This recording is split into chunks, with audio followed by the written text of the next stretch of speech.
ഒമാനിലെ ജബൽ അക്തറിലെ റോസ് കൃഷിയുടെ വിപുലീകരണത്തിന് പദ്ധതിയുമായി കൃഷി മന്ത്രാലയം 1,50,000 റിയാൽ ചെലവിൽ റോസ് കൃഷിക്കായി മൂല്യവർദ്ധിത പദ്ധതിയാണ് ആരംഭിക്കുന്നത്.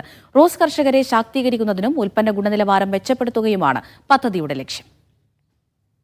സുൽത്താനിലെ പ്രധാന റോസ് കൃഷി മേഖലയാണ് ജബൽ അക്തർ.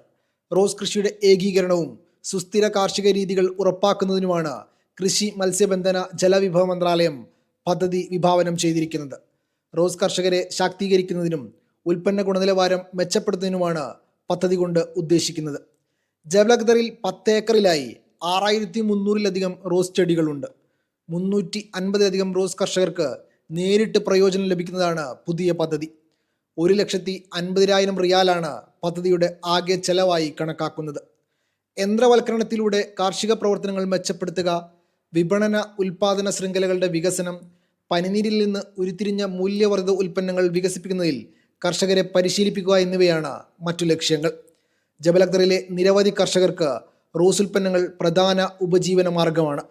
കൂടാതെ ഈ പരമ്പരാഗത മേഖലയിൽ സുസ്ഥിരത ഉറപ്പാക്കാനുള്ള ശ്രമങ്ങളും പദ്ധതിയിലൂടെ നടപ്പാക്കാൻ മന്ത്രാലയം ഉദ്ദേശിക്കുന്നുണ്ട്. Media 1, Muscat.